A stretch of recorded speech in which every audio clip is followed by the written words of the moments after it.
السلام عليكم ورحمة الله وبركاته. إن الحمد لله نحمده ونستعينه ونستغفره ونؤمن به ونتوكل عليه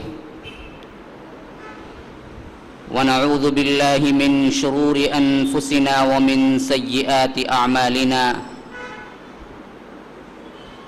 من يهده الله فلا مضل له ومن يضلل فلا هادي له وأشهد أن لا إله إلا الله وحده لا شريك له وأشهد أن محمدًا عبده ورسوله. أما بعد فإن خير الحديث كتاب الله وخير الهدي هدي محمد صلى الله عليه وسلم وشر الأمور محدثاتها وكل محدثة بدعة وكل بدعة ضلالة وفي رواية وكل ضلالة في النار. فأعوذ بالله من الشيطان الرجيم. بسم الله الرحمن الرحيم. إنما يريد الله ليذهب عنكم الرجس أهل البيت ويطهركم تطهيرا. اللهم أرنا الحق حقا وارزقنا اتباعه وأرنا الباطل باطلا وارزقنا اجتنابه. اللهم علمنا ما ينفعنا وانفعنا بما علمتنا وارزقنا علما. رب اشرح لي صدري ويسر لي أمري واحلل عقدة من لساني يفقه قولي. برادران اسلام، واجب الاحترام بزرگوں، دوستوں اور عزیز ساتھیوں، لائق احترام ماؤں اور بہنوں، مجھے آج ایک موضوع کے تحت گفتگو کرنی ہے. جیسا کہ آپ لوگ جانتے ہوں گے کہ ہمارا عنوان ہے جنت کے نوجوانوں کے سردار. یہ عنوان دراصل اللہ کے رسول صلی اللہ علیہ وسلم کے ایک قول پر مبنی ہے، جو ایک خاص موقع پر اللہ کے رسول صلی اللہ علیہ وسلم اپنے نواسوں کے بارے میں ارشاد فرمایا. اسلام ایک مکمل دین ہے، ایک مکمل نظام حیات ہے، ایک مکمل زندگی گزارنے کا نمونہ ہے.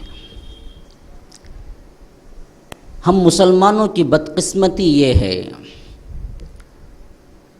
اسلام کے زمانے گزرنے اللہ کے رسول صلی اللہ علیہ وسلم کے تعلیمات سے ہم دور ہوتے چلے گئے، حتیٰ کہ یہ مکمل زندگی گزارنے کا ایک نمونہ اسلام اس کو بھول کر ایک مخصوص رسومات کا مجموعہ سمجھ لیا کہ فلاں وقت آیا فلاں کام کر لو، رمضان آیا روزے رکھ لو، محرم آیا کچھ تعزیہ داری کر لو، کچھ واہ واہ کے جلسے ہو جائیں، پھر اسلام کیا ہے آپ کا مکمل ہے، اپنی جی چاہے زندگی گزارتے رہو، اللہ اللہ خیر صلی، کوئی بات نہیں. یہ ایک ٹرنڈ ہے، یہ ایک معاملہ ہوتا ہے قوموں کے ساتھ جب قومیں اپنے انبیاء کی تعلیمات کو چھوڑ دیتی ہیں. ہمیشہ سے یہی ہوا ہے. ہم دیکھتے ہیں کہ حضرت موسیٰ مکمل شریعت لے کے آئے، لیکن زمانہ گزرنے یہودیت بس ایک چند رسومات کا مجموعہ بن کے رہ گئی. اسی طرح اللہ کے رسول صلی اللہ علیہ وسلم مکمل دین، اور حجۃ الوداع کا آخری جو خطبہ ہے، جب اللہ کے رسول صلی اللہ علیہ وسلم نے خطاب کیا، اس وقت تو وہ پیاری آیت جو مکمل اور تکمیل دین کے لیے اتری ہے نا، بڑی شان والی آیت، سورہ مائدہ کی 3 آیت، الیوم اکملت لکم دینکم واتممت علیکم نعمتی. ورضیت لکم الاسلام دینا، آج تو میں تم پر اپنی نعمت بھی پوری کر دیا اور اسلام کو دین کی حیثیت سے پسند کر لیا، دین کی حیثیت سے۔ اسلام رسم کی حیثیت سے نہیں ہے، اسلام چند رسومات مذہبی بس کر لیں گے، عیسائیت میں اتوار چرچ چلے جائیں گے، صلیب لٹکا لیں گے اپنے گردن میں، عیسائی نام رکھ لیں گے، عیسائیت کے مطابق چرچ میں نکاح ہو جائے گا، بپتسمہ دے دیں گے بچہ پیدا ہوتے ہی پادری کے ہاتھ سے، معاملہ ختم ہے، بس یہی کچھ عیسائیت ہے، اور کیا کرنا ہے۔ ہم بھی کیا ہیں، چند رسومات کا مجموعہ اسلام سمجھ لیے، اصل میں رسومات سے تعلق نہیں ہے اسلام کو، اسلام دین کی حیثیت سے ہے۔ کیا مطلب دین؟ دین ہے نظام زندگی، دین کا مطلب کیا ہے؟ قانون۔ دین کا ایک مطلب کیا ہے؟ قانون، زندگی گزارنے کا قانون ہے اسلام۔ یہ مکمل دین، مکمل نظام حیات ہے جو دینا چاہتا ہے اللہ تبارک و تعالی۔ اسی وجہ سے اس کے بعد دین کی تکمیل ہو گئی اور نعمت کو پورا کر دیا اللہ تبارک و تعالی۔ لیکن معاملہ کیا ہے؟ انبیاء کی تعلیمات سے دور ہونے کی وجہ سے قومیں جس طرح ان کے اپنے مذہبوں کو رسوم کی حیثیت سے تشکیل کر لی بعینہ ہی، اسی طرح ہم مسلمانوں کے اندر بھی جیسے جیسے فاصلہ بڑھتا گیا، دوری بڑھتی گئی، ہمارے اندر بھی یہی شکل اسلام کی پیدا ہونے لگی کہ بچہ پیدا ہو عقیقہ کر لو، اسلامی نام رکھ دو، پھر مکتب میں کچھ کیا ہے بسم اللہ کے لیے کچھ چیزیں پڑھا لو، پھر کبھی یاد نہیں آتا، پھر شادی ہوگی تو شادی بیاہ کے رسومات بھی ایک بنا کے رکھیں، اس طرح کر لو، قاضی کو بلا لو، بس اللہ اللہ خیر صلی اللہ اپنی زندگی گزارتے رہو۔ یہ اسلام کے چند رسومات ہمارے ذہنوں میں بیٹھ گئے ہیں، اسی سے متعلقہ آج کا زمانہ ہے۔ محرم شروع ہوتا ہے تو ایک نیا اسلام نظر آتا ہے ہمیں، خاص کر 1 سے لے کر 10 تک، ایک ایسا اسلام جس کو آپ کتابوں اور سنت رسول کے اندر تلاش کریں گے تو کہیں نہیں ملے گا، احادیث کی کتابوں میں تلاش کریں گے تو کہیں نہیں ملے گا۔ ایک ایسا اسلام جو آپ کو بعد کے ادوار میں تو مل سکتا ہے، لیکن اللہ کے رسول صلی اللہ علیہ وسلم کے دور میں اس کی کوئی جھلک نظر نہیں آئے گی آپ کو۔ اب یہ جو کریٹ ہوا ہے نیا معاملہ، جسے ہم نے بچپن سے دیکھا ہے تو سمجھ لیا یہ شاید اسلام کا سب سے پرانا معاملہ ہے۔ آپ نے بچپن سے دیکھا ہوگا، اب دیکھیے نا گلیاں سجے جاتی ہیں اور اس میں کیا ہے جگہ جگہ پنجے لگوائے جاتے ہیں، فلاں ہوتا ہے فلاں ہوتا ہے۔ اب 9 کی رات تو جلسہ ہے، پھر کیا ہے 10 کی رات تو ہمارے لیے بریانی کا دن ہے، جب تک نہیں کھاتے سحری نہیں ہوتی، وہ دن ہی ختم نہیں ہو سکتا اگر آپ 10 محرم میں بریانی نہ کھا لیں۔ عجیب معاملہ ہے، جس کے نام پہ بریانی کھاتے ہیں وہ تو کربلا میں تڑپ تڑپ کے گزرے ہیں، شہید ہوئے ہیں، وہاں وہ تڑپیں خون بہائیں پیاسے شہید ہوں، یہاں آپ ان کے نام پہ بریانی پکا کے کھائیں، تقسیم کریں، سب کو کھلائیں۔ یہ کون سی تعزیہ داری ہے؟ یہ کون سی تعزیت ہے؟ یہ کون سا سمجھیے کہ ان کی محبت میں آپ کوئی دن منا رہے؟ ہونا تو یہ چاہیے کہ آپ بھی بھوک سے رہیں، پیسے رہیں، ذرا تکلیف کو برداشت کرنے کی کوشش کریں، دیکھیں کس طرح نواسۂ رسول نے تکلیف برداشت کی۔ ایسی تو کوئی بات نہیں ہوتی ہے، بالکل الٹ ہوتا ہے، وہ بھوک سے گزرے ہیں، شہید ہوئے ہیں، ہم اچھی طرح بریانی کھاتے ہیں، وہ 3 دن نہیں بلکہ کئی دن سے پیسے شہید ہوئے ہیں، ہم طرح طرح کے شربتیں بانٹتے ہیں، اس وقت نئے نئے اقسام کی شربتیں کیا بنا بنا کے کیا تقسیم کرتے ہیں کہ پیو جی پیو، لیکن وہ تو پیسے گزرے ہیں، شہید ہوئے ہیں۔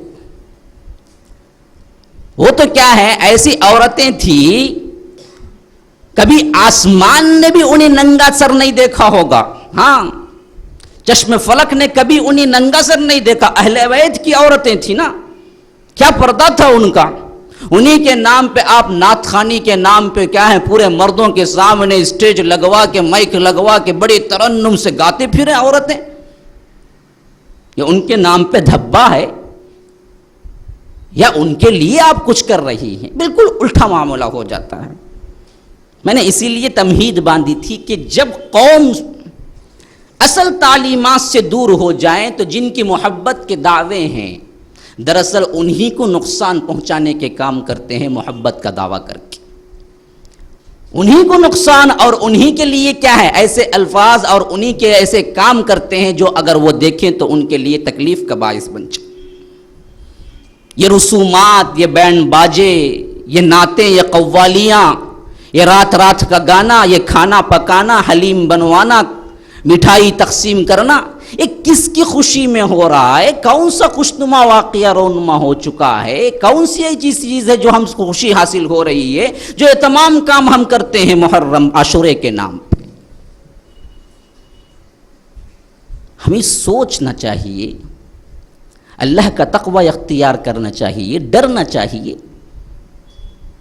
کہ ہم اہل بیت کا مذاق تو نہیں اڑا رہے ہیں محبت کے نام پہ، کہیں مذاق تو نہیں ہے؟ یہ حقیقتاً مذاق ہی ہے اگر آپ 1-2 منٹ کے لیے غور کر لیں۔ وہ تو اذیتیں سہیں، وہ پیاس اور ان کے لیے کیا ہیں بالکل بے آسرا۔ وہ میدان کربلا کا نقشہ میں کھینچنا نہیں چاہتا، عموماً جذباتی قوم ہے، ہم بڑے جذبات میں آ جاتے ہیں، لیکن حقیقت تو بھی یہی ہے کہ وہ کٹی ہوئی لاشیں، وہ کٹے ہوئے سر، اتنا چھوٹا بچہ معصوم دودھ پیتا، اس کے حلق پہ بھی ایک تیر چبھی ہوئی ہے، پتہ نہیں معصوم نے کیا خطا کی تھی۔ اور وہ جو اللہ کے رسول صلی اللہ علیہ وسلم جن کو چوما کرتے تھے، جن کو کھنڈوں پہ بٹھایا کرتے تھے، جن سے پیار کیا کرتے تھے، جن کے سینے پہ بٹھایا کرتے تھے، جو اللہ کے رسول کے سینے پہ کھیلا کرتے تھے، اللہ کے رسول صلی اللہ علیہ وسلم کے کندھوں پہ بیٹھا کرتے تھے، ان کا سر کٹا ہوا کربلا میں پڑا ہوا ہے۔ یہ کہ کوئی خوشی کا دن ہوگا ہمارے لیے؟ کھانے پینے کا دن ہے۔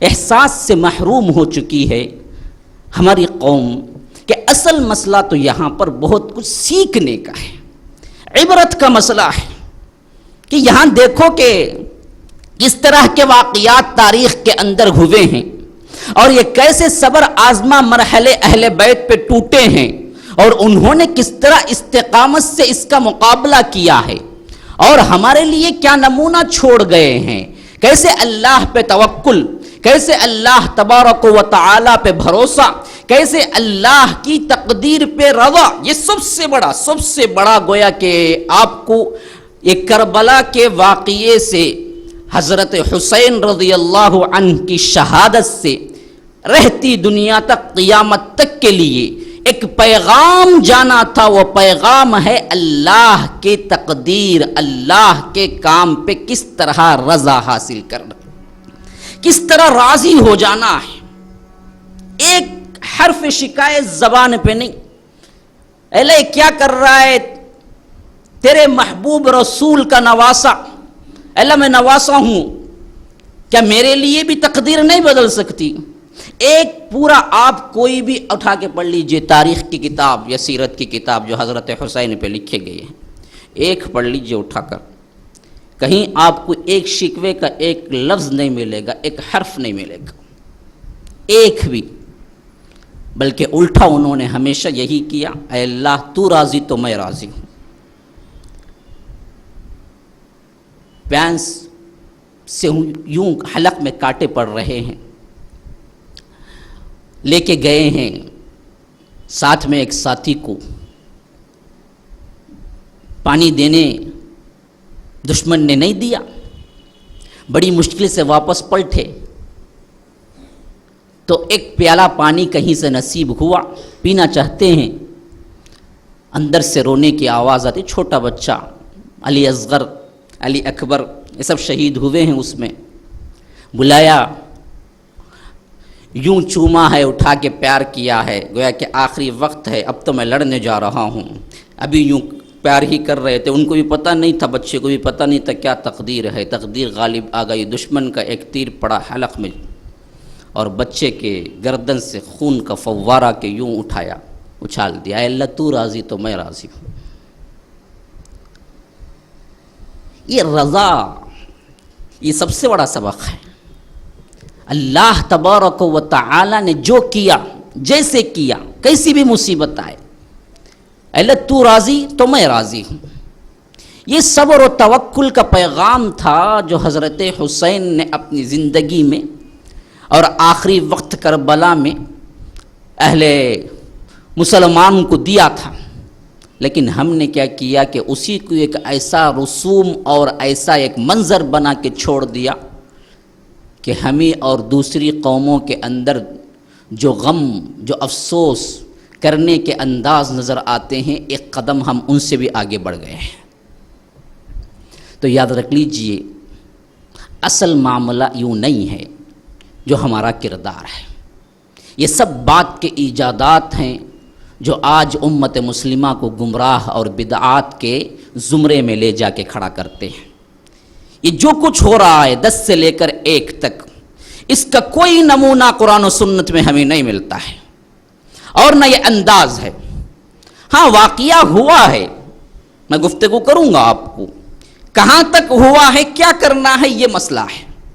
جو ہو رہا ہے آج ان کے نام پہ، نہ وہ راضی ہیں، نہ اللہ کے رسول صلی اللہ علیہ وسلم راضی ہیں، نہ اسلام راضی ہے ان کاموں سے کہ پنجے بٹھاؤ، کھانا کھلاؤ، فلاں فلاں کام کرو، اور اسی طرح کیا ہے ان کے گھوڑے کے سم بناؤ، ان کی تشکیل دو، اور ان کے لیے ان کے گھوڑے کی جو تشکیل دیتے ہیں، ذوالجناح رکھا ہے نام ان کا، ذوالجناح، جس گھوڑے کو وہ بنواتے ہیں، پھر اسی کو معبود کے طور پہ پوجتے بھی ہیں، اس کو ہاتھ لگانا بڑے کیا ہے برکت کی بات ہوتی ہے، پھر ان پنجوں پہ جو آتا ہے، جو کرتا ہے، اس پہ ہاتھ لگا لینا کیا ہے آپ کے لیے بہت بڑے کام، برکت کے سبب بن جاتے ہیں۔ کسی کو بچہ نہیں ہوتا ہے تو اس کا عطا کیا ہوا موز کھا لو، بچہ ہو جاتا ہے۔ کیا لنک ہوگی موز میں، مجھے آج تک سمجھ نہیں آئی، وہ بچہ پیدا ہونے میں اور اس موز میں کیا لنک ہے، مجھے تو آج تک سمجھ نہیں آئی ہے۔ لیکن یہ تمام باتیں جو ہمارے خاص کر اس میں عورتیں تو سمجھیے، اللہ اکبر، بڑا افسوس ہوتا ہے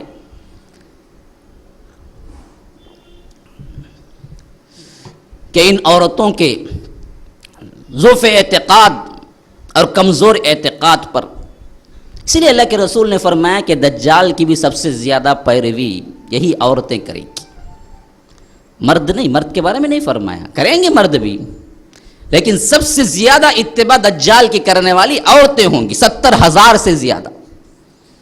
کیوں؟ اس کے پاس بھی یہی شعبدے ہوں گے، یوں ہاتھ اٹھائے گا آسمان کی طرف تو بارش برسے گی، ہاں، یوں زمین کو حکم دے گا تو غلے اگائیں گی، خزانوں کو حکم دے گا زمین کے پیچھے آؤ تو پیچھے آئیں گے۔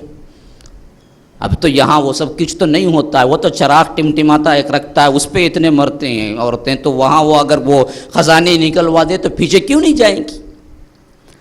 تو اللہ کے لیے گزارش یہی ہے بہنوں سے میری کہ ان تمام خرافات میں مت پڑیے، اس سے اسلام کو کچھ لینا دینا نہیں ہے۔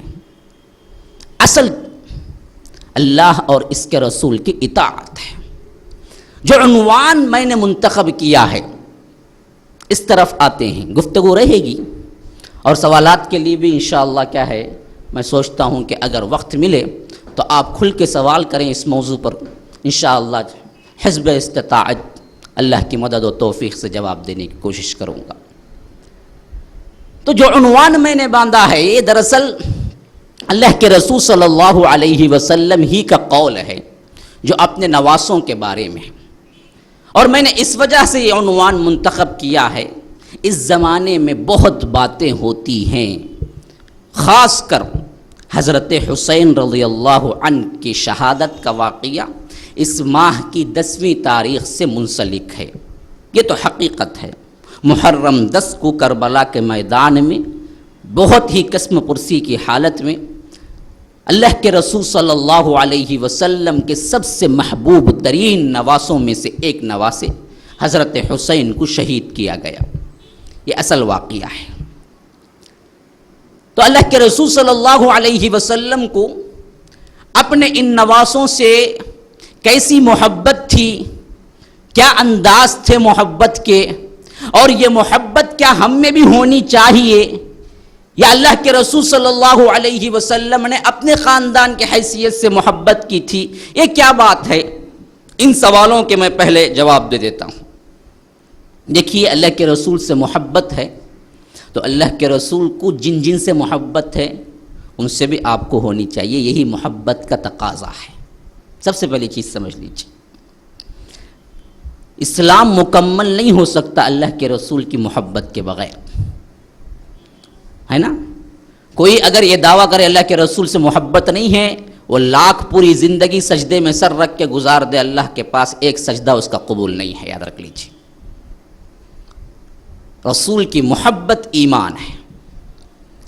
اب اللہ کے رسول کی محبت ہے تو محبت کا تقاضا ہی یہی ہے کہ محبوب جس سے محبت کرے وہ تمام چیزیں آپ کو محبوب ہو جائیں۔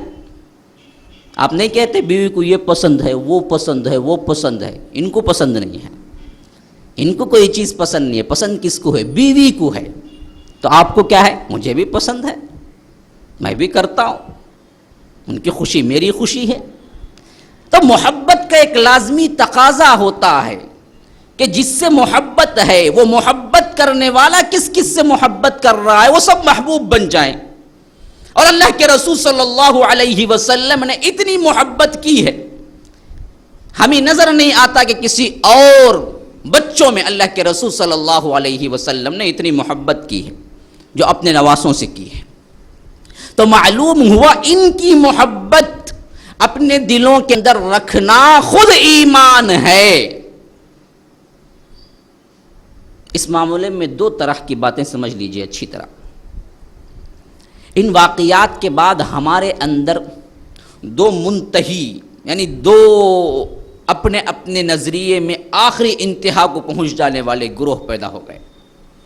ایک تو وہ جنہوں نے حضرت حسین اور نواسوں حضرت علی اور حضرت فاطمہ کو اتنا اونچا کیا، اتنا مبالغہ کیا کہ خود اللہ کے رسول کو بھی نیچے گرا دیا اور سیدھے پہنچا دیا اللہ تبارک و تعالیٰ کی صفات میں۔ اب یہ پنجتن ہے نا جی، یہ خود اس بات کا غماز ہے اصل میں۔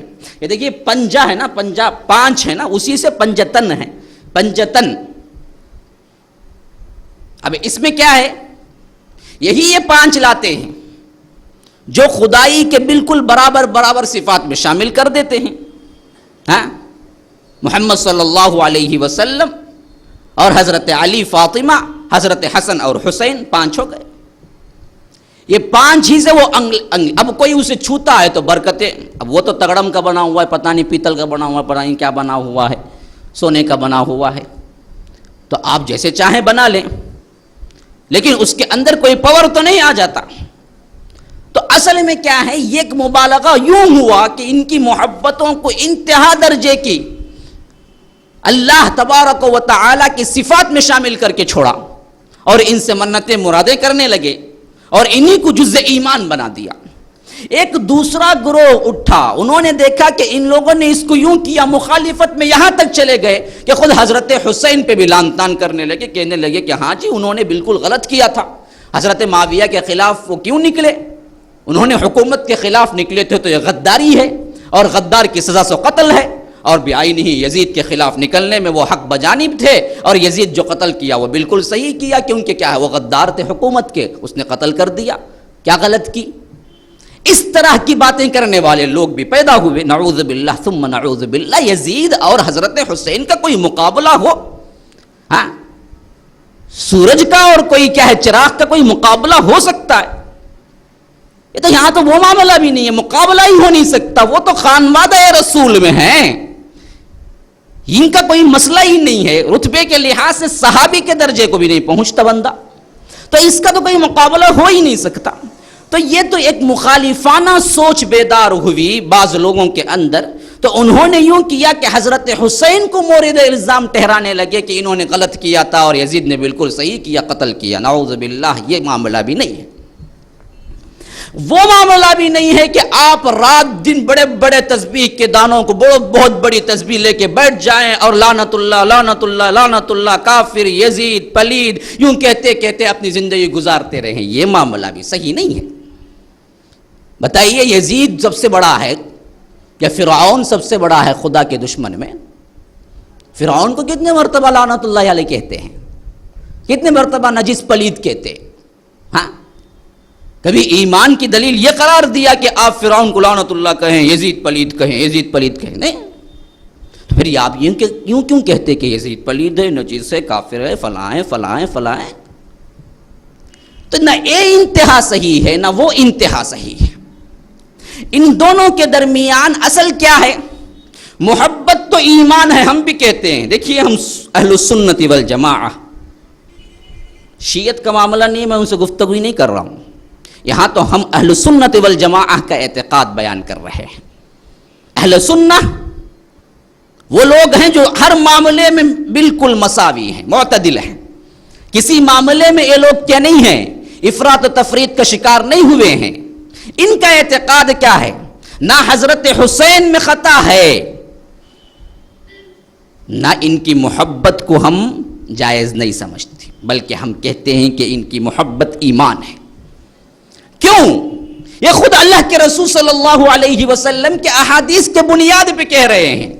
صحیح مسلم کی روایت ہے، اللہ کے رسول صلی اللہ علیہ وسلم نے فرمایا لا یؤمن احدکم. ہاں دیکھیے یہ ایمان کی نفی کے لیے آتا ہے، جیسا کہ اور احادیث بھی آپ سن چکے ہوں گے. لا یؤمن احدکم حتی اکون ہواہ تبعا لما جئت بہ. کوئی شخص مومن نہیں ہو سکتا اس وقت تک جب تک کہ میں اپنی لائی ہوئی شریعت کے مطابق اپنے خواہشوں کو نہ کر لے. لا یؤمن احدکم بعینہ، اسی طرح کہا کہ لا یؤمن احدکم، تم میں سے کوئی شخص مومن نہیں ہو سکتا یہاں تک کہ میرے اہل بیت کے بارے میں محبت نہ رکھے. اسی طرح سلسلۃ الاحادیث الصحیحہ امام البانی کی کتاب میں یہ حدیث درج ہے، کوئی اہل بیت کے بارے میں اپنے دل میں بغض رکھتا ہے تو وہ جنت داخل نہیں ہو سکتا، اس کا ٹھکانہ جہنم ہے. اہل بیت سے محبت ایمان ہے. اسی طرح ترمذی کی روایت میں اللہ کے رسول نے فرمایا ترکت فیکم ثقلین. دیکھیے ہم نے یہ حدیث بھی سنا ہے، اللہ کے رسول نے فرمایا ترکت فیکم امرین، دو چیزیں میں تمہیں چھوڑ کے جا رہا ہوں. کیا ہیں؟ وہاں فرمایا امرین کی جگہ کتاب اللہ و سنتی، اللہ کی کتاب اور میری سنت. یہاں فرمایا ترمذی کی روایت میں غدیر خم ایک مقام ہے، وہاں پر خطبہ دیا اللہ کے رسول نے. اس وقت فرمایا میں دو بھاری چیزیں چھوڑے جا رہا ہوں تم میں. کون؟ کتاب اللہ و عطرتی، اللہ کی کتاب اور میرے اہل بیت، میرے اہل بیت. اسی طرح فرمایا اللہ کے رسول نے ترمذی کی روایت میں لوگوں اہل بیت کا خیال رکھو، اہل بیت کا خیال رکھو، اہل بیت کا خیال رکھو. میں تم میں دو چیزیں چھوڑے جا رہا ہوں، ایک کتاب اللہ اور ایک میرے اہل بیت، اور ان کا خیال رکھو یہاں تک کہ یہ مجھے حوض کوثر پہ آ ملیں. گویا کہ معلوم ہوتا ہے کہ اہل بیت کا بغض تمہیں کوثر میں پانی نصیب نہیں کرے گا. تو اہل بیت کی محبت اپنی جگہ، حضرت حسن اور حضرت حسین کی محبت اپنی جگہ. اگر کوئی ان پہ لان تان کرتا ہے، ان کی طرف سے کوئی بات ایسے نازیبا استعمال کرتا ہے کہ وہ دنیا کی چاہت میں حکومت کے لیے انہوں نے کیا کیا ہے، یزید کے خلاف علم بغاوت بلند کیا ہے، یا وہ چاہتے ہی تھے ہمیشہ سے بادشاہ بن جائیں، یا وہ چاہتے ہی تھے ان کو مال بڑا پسند تھا، تو یاد رکھ لیجئے ان کے ایمان پہ تو کچھ نہیں ہوتا، تمہارا ایمان خلل میں واقع ہو جاتا ہے. ہم کوئی بری نسبت یا نیت بدنیتی کی ہم ان پہ لگا ہی نہیں سکتے. بڑے معزز ہیں حضرات حسنین کریمین. تو اسی وجہ سے ان دونوں مغالطوں سے آپ لوگوں کو پاک ہونا چاہیے. یہ انتہا بھی صحیح نہیں کہ آپ ان کو بڑھاتے بڑھاتے اصحاب رسول اللہ کو گالیاں دینے لگیں. نہ یہ انتہا صحیح ہے کہ یزید کو صحیح ٹھہرانے کے لیے آپ حضرت حسین پہ بغاوت کا الزام لگاتے. دونوں صحیح نہیں. یہ دونوں گروہ ہمارے اندر پیدا ہو چکے ہیں. اصل اہل السنہ ان کا اعتقاد، اب اس حیثیت سے میں اعتقاد سے پہلے احادیث رکھتا ہوں آپ کے سامنے. سنیں کیسے کیسے اللہ کے رسول صلی اللہ علیہ وسلم نے محبت کیے ہیں، کیا انداز نرالے ہیں ان کے جو اللہ کے رسول صلی اللہ علیہ وسلم نے کیے ہیں، اور ان کے کیا فضائل ہیں جو ہمیں احادیث میں ملتے ہیں. حضرت حسنین کریمین کے جو عنوان باندھا ہے اسی کے تحت سن لیجئے جامع ترمذی کی روایت حضرت حذیفہ سے. کہتے ہیں حضرت حذیفہ کئی دن ہو گئے کام کی وجہ سے میں اللہ کے رسول کی مجلس پہ نہ جا سکا. والدہ نے پوچھا اللہ کے رسول کی مجلس کو جانا چھوڑ دیا. مجھے شرمندگی ہوئی. دیکھیے اللہ اکبر، کیسی مائیں ہوتی ہیں اس دور کی بھی. ہماری مائیں کیسی ہیں، اسکول نہ جاتے ہیں تو پوچھتے ہیں، مدرسہ نہیں جاتا ہے تو کبھی نہیں پوچھتے کیوں نہیں گیا ہے. ہاں بالکل الٹا معاملہ ہے. اللہ کے رسول کی مجلس کو چند مجلسیں خطا کر گئے، بھول گئے تھے کام کی وجہ سے، تو ماں نے تنبیہ کی. پوچھا بیٹا اللہ کے رسول کی مجلس کو نہیں گئے؟ کہا کہ نہیں کچھ کام تھا. شرمندگی ہوئی اس وقت. کہا کہ آج جانا ہے تمہیں کسی نہ کسی طرح. حذیفہ کہتے ہیں کہ میں نے بات مان لیا، بلکہ کہا کہ وعدہ کیا کہ آج کسی حالت میں اللہ کے رسول کی مجلس میں حاضری دوں گا. پھر کام ختم ہوا عصر کے بعد تو سیدھے مغرب کے ساتھ نماز پڑھنے کے لیے نکل گیا. وہاں پر پہنچا اور مغرب ساتھ میں پڑھی بالکل. اور مغرب کے بعد میں انتظار کرتا رہا. اور جاتے وقت ماں نے کہا کہ دیکھو بیٹا جب ملیں گے تو دعا کے لیے ضرور درخواست کرنا اپنے اور میرے لیے. اللہ کے رسول دعا کر دیں، یہ سب سے بڑی سعادت ہے. ہاں جن کے لیے اللہ کے رسول ہاتھ اٹھا دیں یہ سب سے بڑی سعادت ہے اس کے لیے. تو ماں کہتی ہے کہ یاد سے میرے لیے دعا کا بھی کہنا.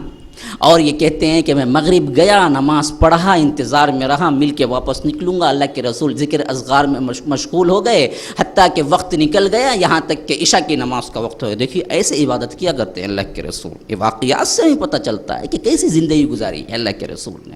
مغرب بعد عشاء کا وقت اسی اذکار میں گزر گیا، واپسی کا کوئی خیال ہی نہیں.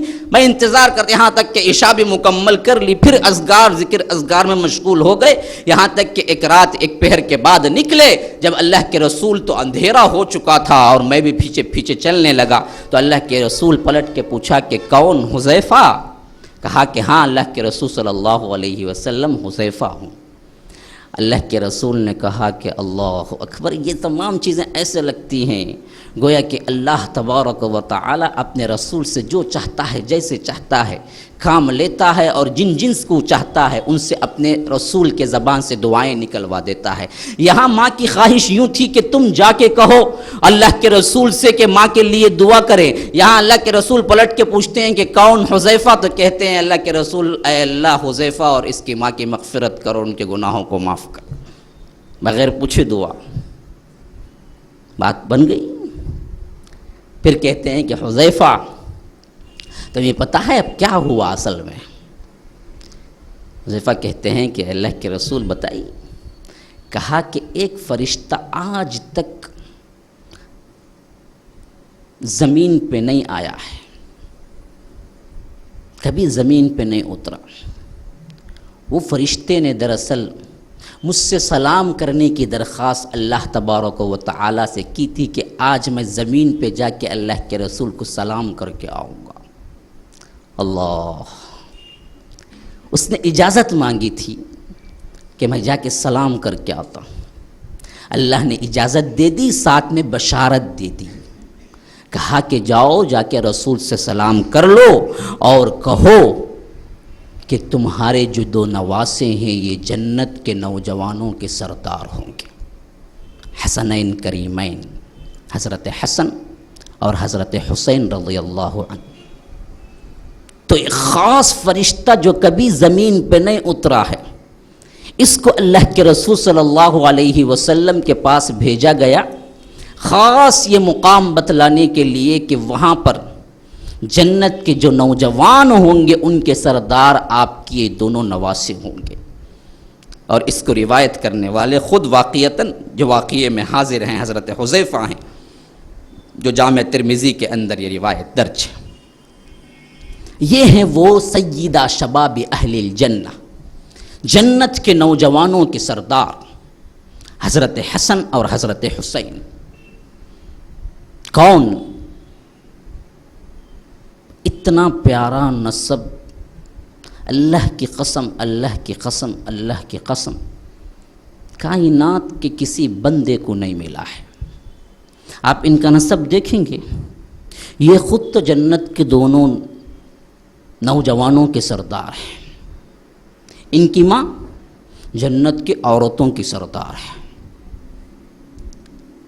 ان کا باپ وہ ہے جن کی گارنٹی اللہ کے رسول نے خود دے دی ہے کہ یہ اللہ اور اس کے رسول سے راضی ہیں جنگ خیبر کے موقع پر۔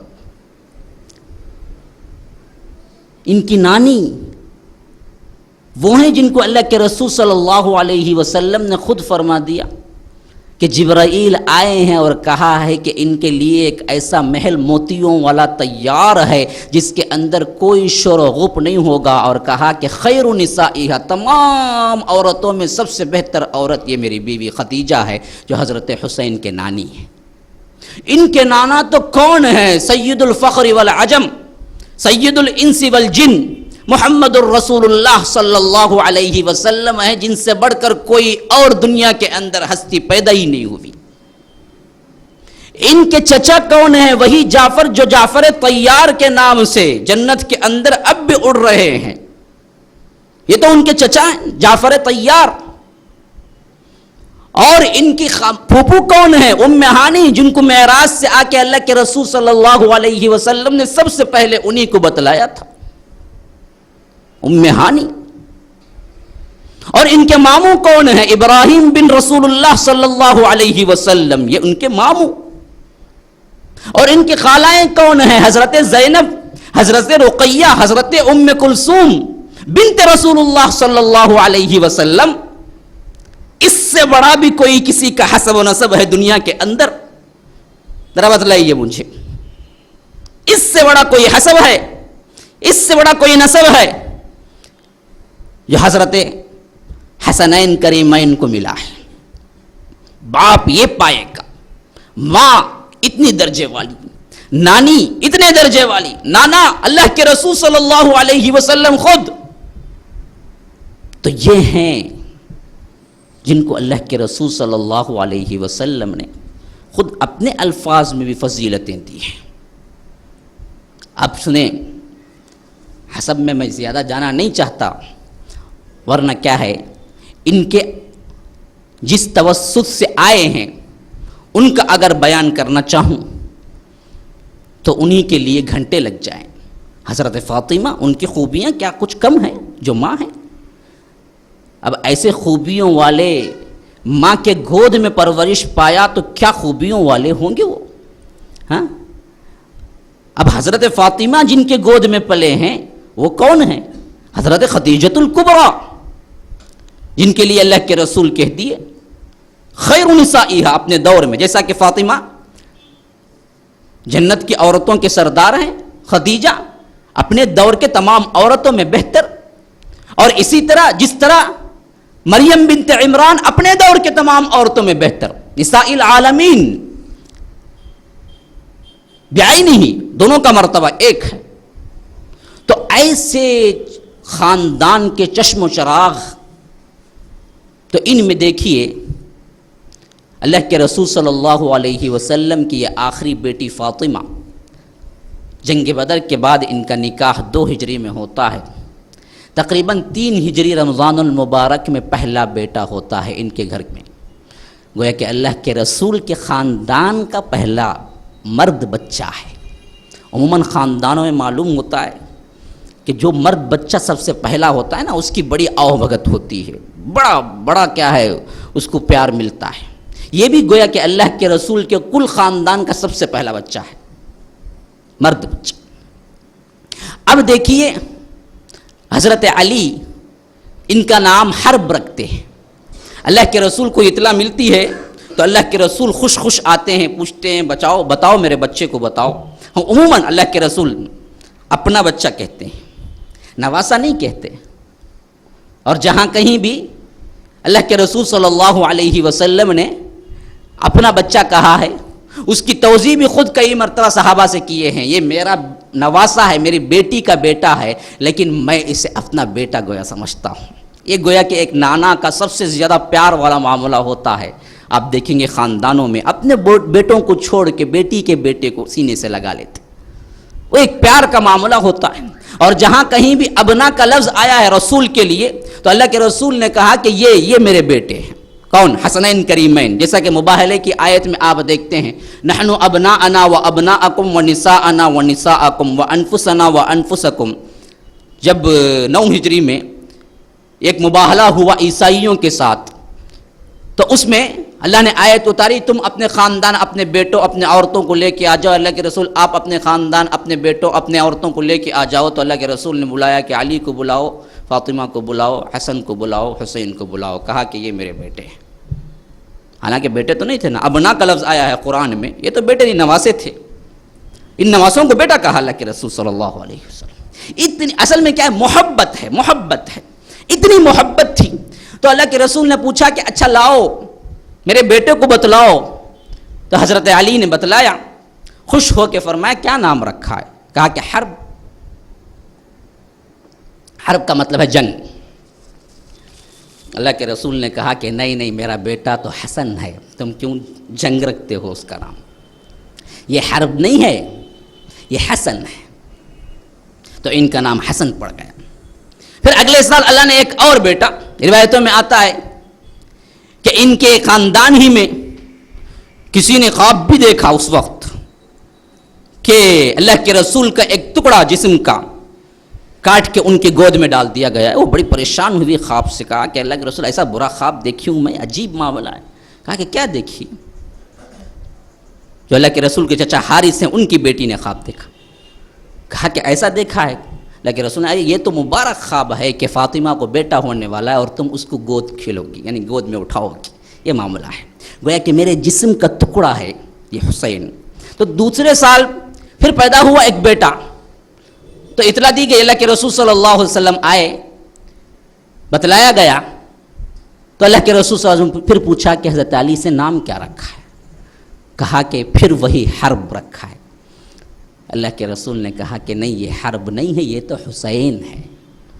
دونوں لفظ خوبصورتی سے نکلتے ہیں, حسن حسین, اور یہ دونوں انتہائی خوبصورت تھے. اگر ان دونوں کو ملا کے کھڑا کر دیا جائے تو کے رسول تھے. روایتوں میں آتا ہے کہ حسن یوں کمر کے اوپر کا جو کچھ حلیہ تھا یہ پورا ہو بہو اللہ کے رسول کا حلیہ حضرت حسن تھے. کمر کے نیچے کا جو حلیہ تھا وہ پورے کا پورا اللہ کے رسول کا حلیہ حضرت حسین تھے. یوں دونوں کو ملا کے کھڑا کر دیا جائے تو اللہ کے رسول صلی اللہ علیہ وسلم کی کل شکل. اسی وجہ سے حضرت ابو بکر جب اپنے دور خلافت میں جا رہے تھے کہ یہ حسن کھیل رہے تھے بچوں کے ساتھ, علی ساتھ میں تھے, نماز پڑھ کے یوں آ رہے تھے کہ بچوں کے ساتھ, چھوٹے بچے تھے. حضرت ابو بکر کی دور خلافت میں 9 سال کے ہوں گے, بہت سے زیادہ اگر ہم کیلکولیشن کر لیں, تو بچوں کے ساتھ کھیل رہے تھے. تو حضرت علی بھی ساتھ تھے کہ وہ دوڑ کے آ کے حضرت حسن کو اپنے گود میں اٹھا لیا اور کہا کہ خدا کی قسم یہ تو علی کی شکل نہیں لگتی, ہو بہو اللہ کے رسول کی شکل لگتی ہے. گویا کہ اشارہ تھا کہ علی کی شکل, علی باپ ہیں تو یہ تو شکل نہیں لگتی ہے, حضرت علی کی شکل تو نہیں, یہ تو ہو بہو اللہ کے رسول صلی اللہ علیہ وسلم کی شکل ہے. اللہ اکبر. آپ لوگوں کو معلوم ہے انتہائی انتہائی انتہائی حسین خوبصورت ترین حضرت یوسف کو کائنات کا کل آدھا حسن دے دیا گیا ہے تو یہ الگ مرتبہ ہے, لیکن اس سے زیادہ حسین اگر ہیں تو اللہ کے رسول ہیں, یوسف نہیں ہے. حضرت یوسف کو یہ معاملہ ٹھیک ہے کہ آدھا حسن دے دیا گیا تھا, لیکن یہ ایک حسن الگ تھا. لیکن یہ صرف اگر اللہ کے رسول کو نکال کے تقسیم کریں تو آدھا حسن ہو سکتا ہے, ورنہ سب سے زیادہ حسین ترین اللہ کے رسول صلی اللہ علیہ وسلم تھے. حضرت ام معبد وہاں دیکھتی ہیں تو کہتی ہیں کہ قسیم, یہ جو معاملہ ہے نا تو عجیب, یہ قسیم کا ترجمہ کرنے سے تمام مترجموں کو تھکا دیا ہے. ایسا ایک لفظ استعمال کیا اللہ کے رسول کو دیکھ کے کہ یہ قسیم وہ ہے جن کو دیکھنے سے آنکھیں نہ بھرتی ہوں. آپ دیکھیں نا جی, کسی کو دیکھیں 5 منٹ سے زیادہ دیکھ نہیں سکتے, کیا دیکھیں گے, بس سیر ہو گئی, آنکھیں بند کر لیں گی. یعنی وہ جن کو دیکھنے سے کبھی نگاہ نہ تھکتی ہو, جب دیکھیں حسن اور زیادہ, جب دیکھیں حسین لگے.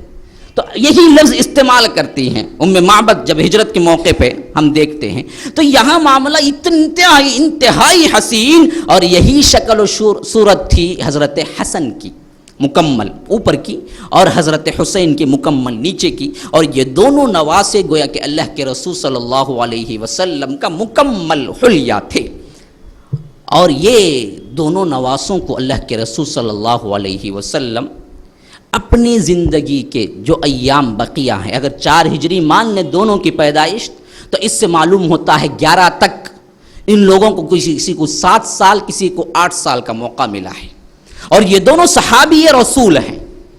بچے ہیں تو کیا ہوا، بعض لوگوں نے بڑی بیکار کی باتیں بھی لکھی ہیں کہ بچے تھے، بچے ہیں تو کیا ہوا، یہ روات کے اندر بھی شامل ہیں۔ حضرت حسین اور حضرت حسین باقاعدہ راوی بھی ہیں، بخاری میں ان سے 2 روایتیں ہیں، بخاری میں خود موجود ہیں روایتیں، تو یہ راویان حدیث میں بھی شامل ہیں، یہ صحابیت رسول کے اندر بھی شامل ہیں۔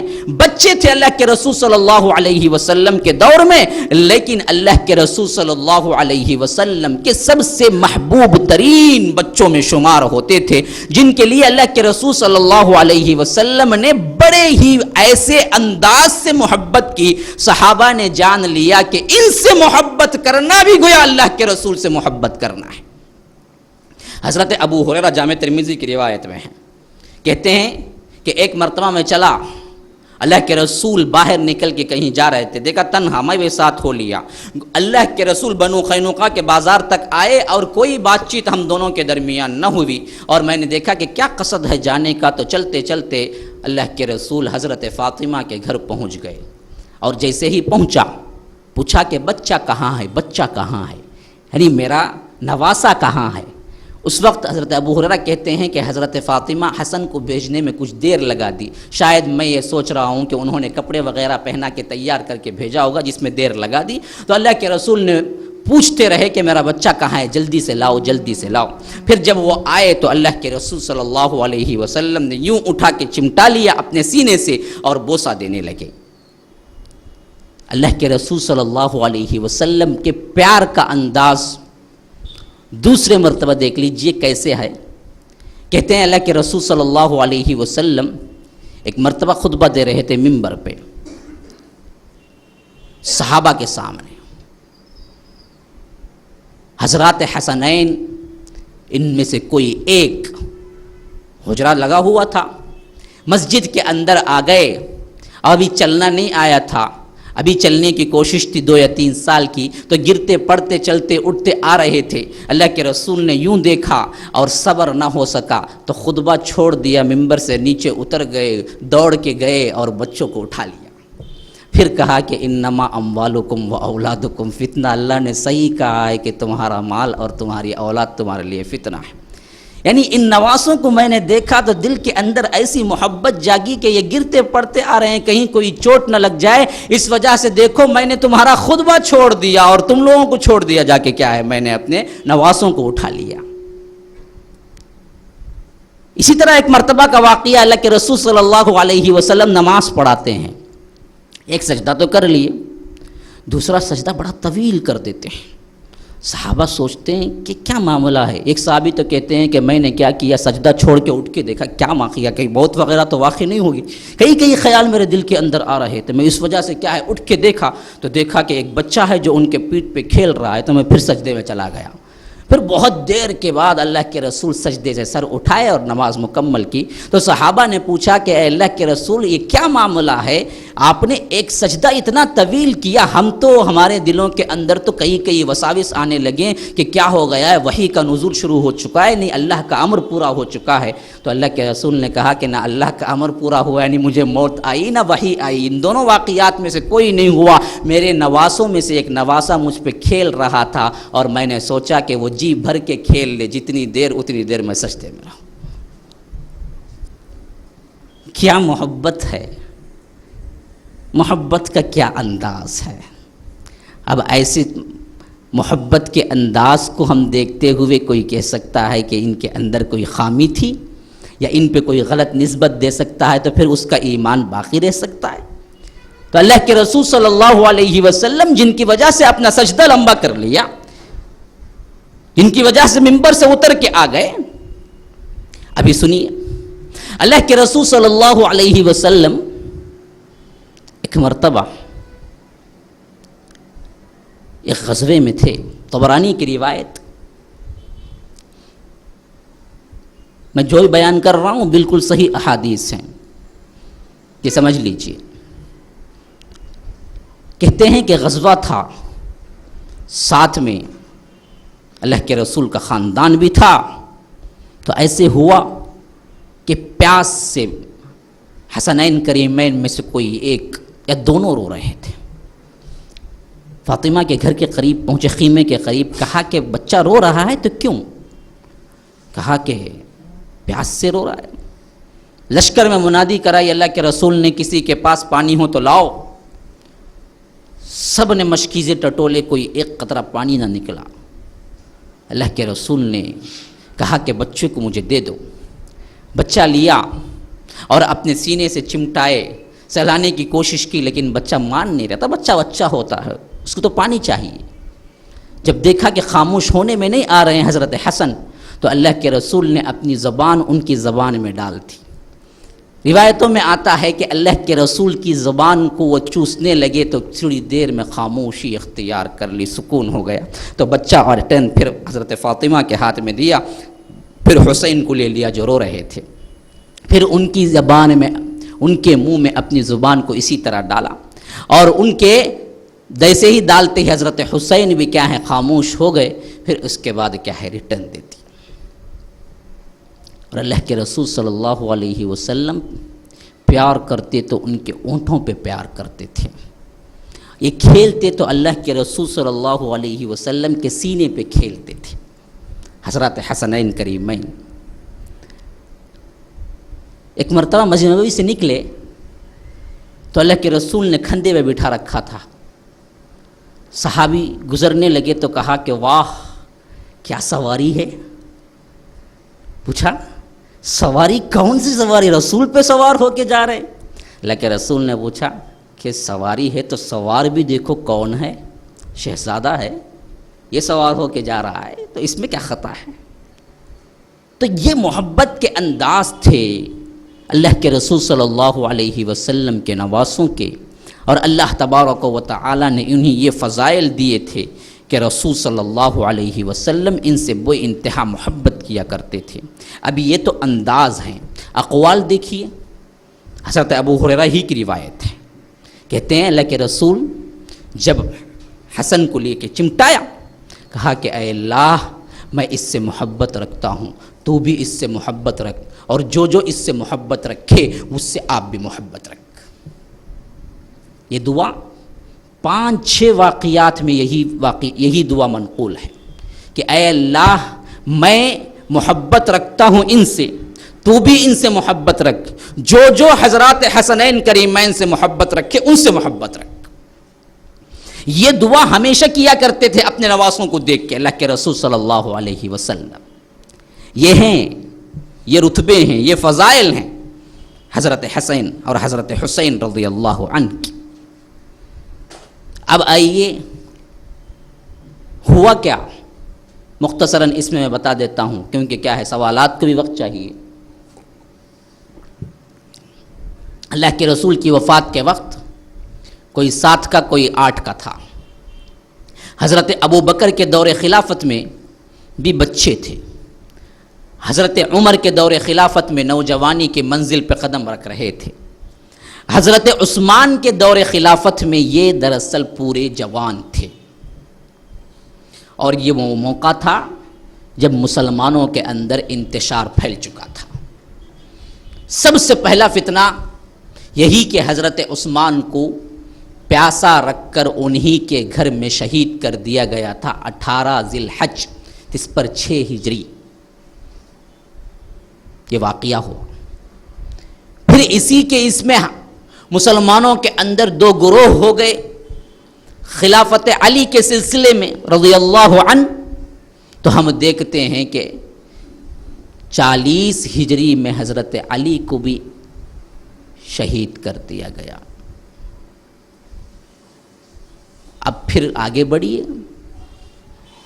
جب حضرت علی کو شہید کیا گیا تب یہ دونوں بیٹے موجود ہیں، حضرت حسن اور حضرت حسین، اور بڑے حضرت حسن ہیں۔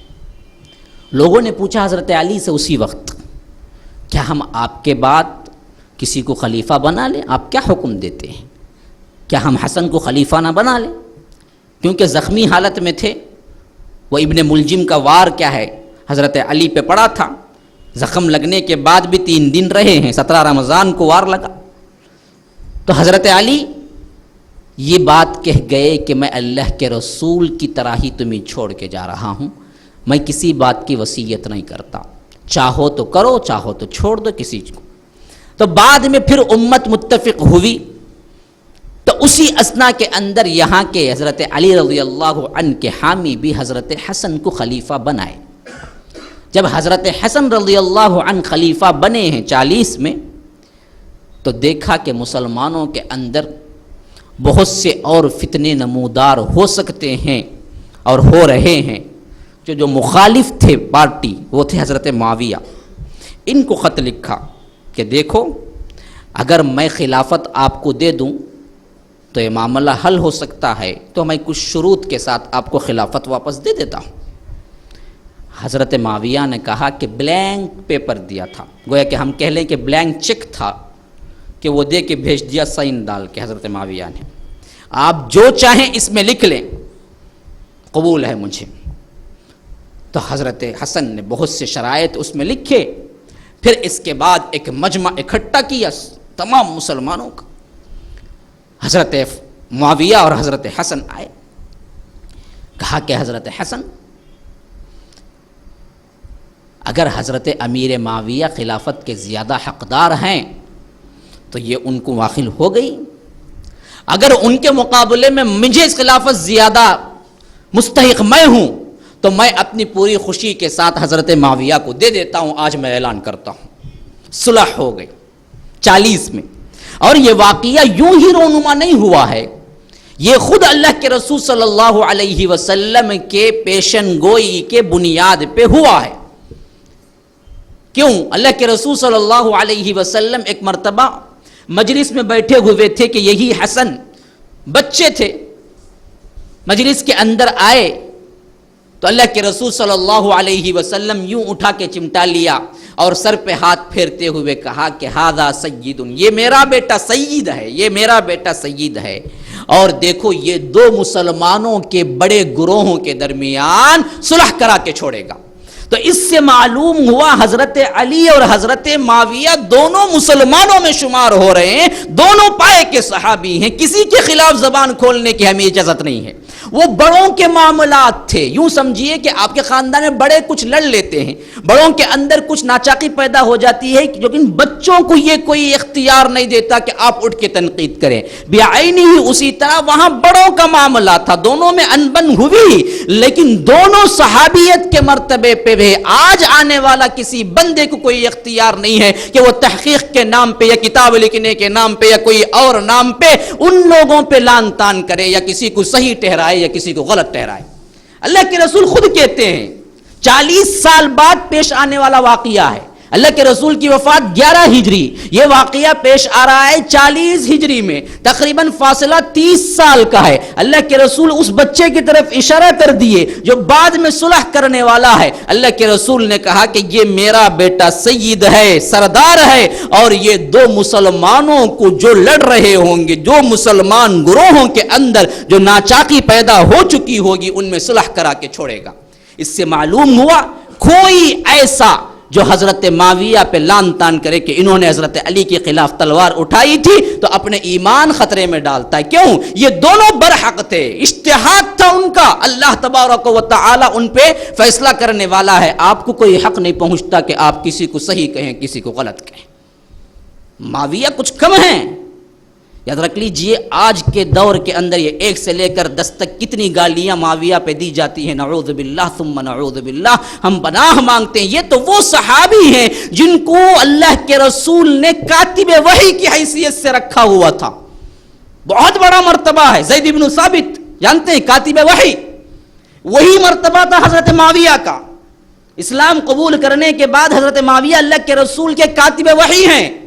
کاتب وحی وہ گویا کہ خزانچی یا وزیر ہوتا ہے، وہ معاملہ تھا، وہ رتبہ تھا کاتب وحی کا، جو اللہ کے رسول سے انتہائی کلوز اور اللہ کے رسول ان پہ انتہائی اعتماد کرتے تھے تو کاتب وحی بناتے تھے۔ وحی کی کتابت کرنے والے صحابی، یہ حضرت معاویہ ہے۔ اللہ کے رسول نے دعا کی ہے، اے اللہ حضرت معاویہ کو تو کیا ہے ہدایت پہ قائم رکھ۔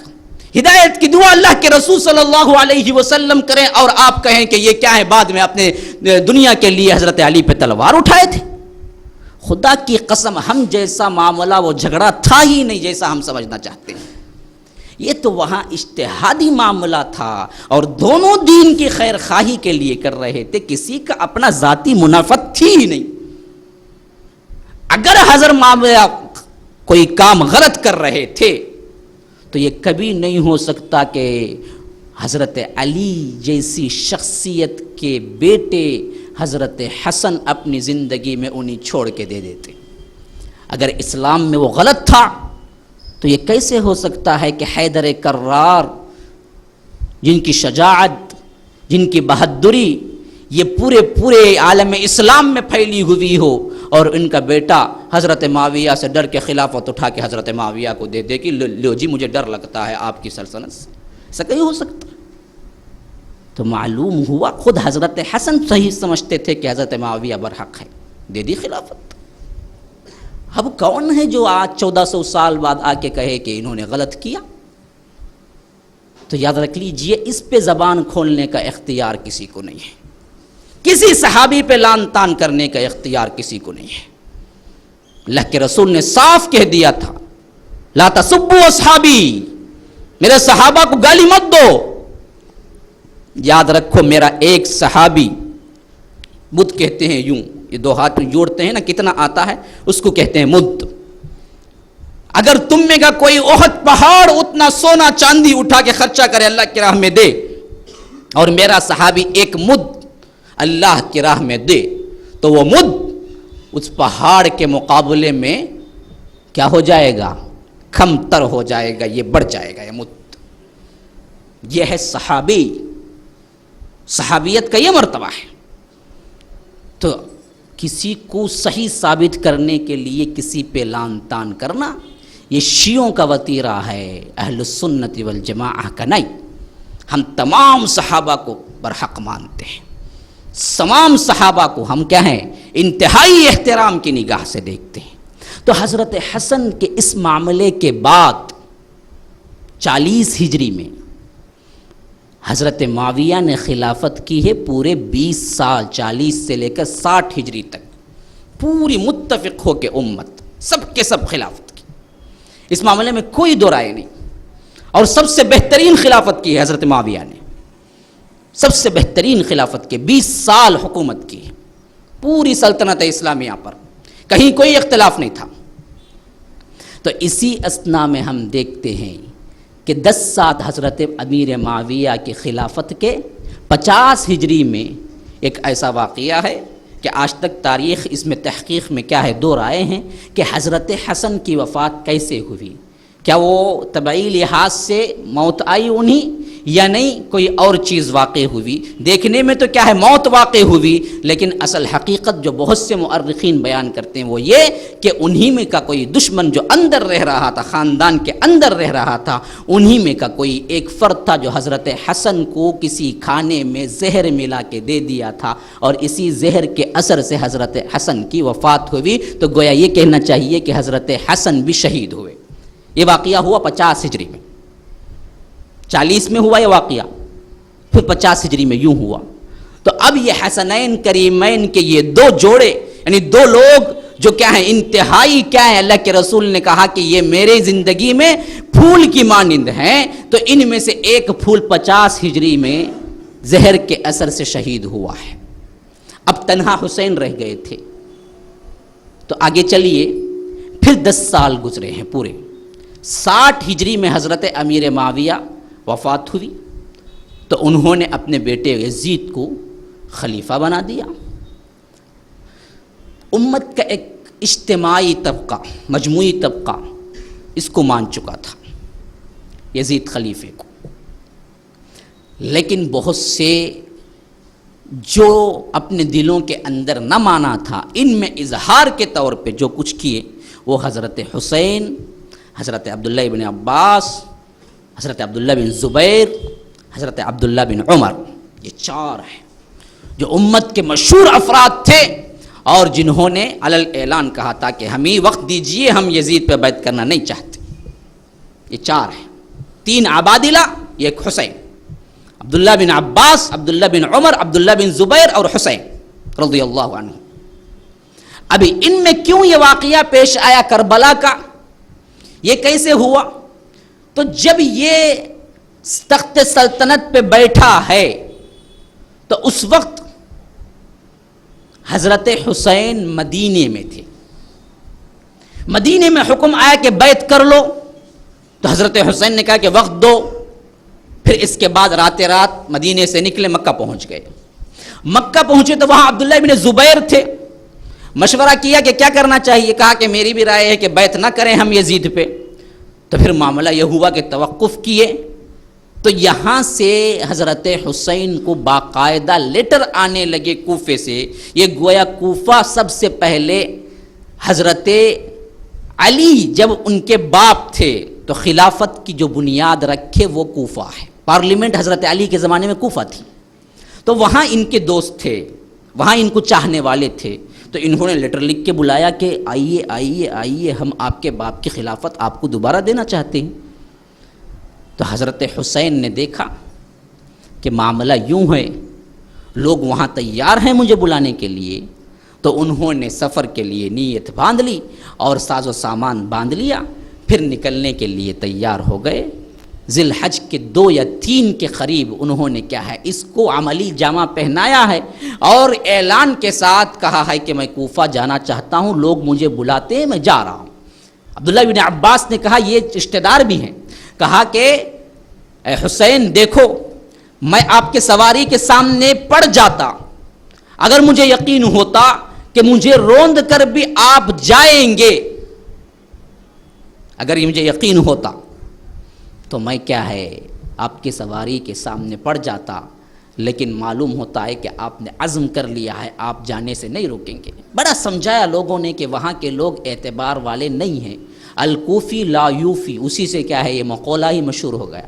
یہ کوفہ والے لوگ اعتبار کے لائق نہیں ہیں، کبھی یہ عہد کو پورا کرنے والے نہیں ہیں. آج تک جتنے فساد بھی ہوئے نا سب کوفے میں ہوئے ہیں، اور یہی لوگ تعزیہ بڑے دھوم دھام سے آج بھی مناتے ہیں. وجہ اس کی یہی ہے کہ کیا ہے، چور اپنے آپ کو ظاہر نہ کرنے کے لیے چور خود زیادہ پکارتا ہے تاکہ کوئی اس کی طرف شبہ کی نظر سے نہ دیکھے. یہ معاملہ ہے ان کا. تو بہت سو نے روکا انہیں کہ مت جائیے آپ، لیکن گویا کہ کیا ہے تقدیر کا فیصلہ اور حضرت حسین کا مصمم ارادہ تھا کہ جانا ہی ہے مجھے. تو انہوں نے کیا ہے وہاں سے نکلے اور یہ سفر چلتا رہا یہاں تک کہ کیا ہے کربلا کے مقام پہ انہیں محصور ہو جانا پڑا. اب کوفے کا جو والی یزید کی طرف سے کوفے پہ تھا. دیکھیے شام ہے پارلیمنٹ، حکومت اس وقت کی پارلیمنٹ، جیسا کہ یہاں کی پارلیمنٹ دہلی میں ہے، لیکن اسٹیٹ بہت سے ہیں اور اس کا ایک بڑا ہے. اب یہ تمل ناڈو ہے تو یہاں کی کیا ہے کوئی ایک اس کا بڑا ہے، جلالتا ہے.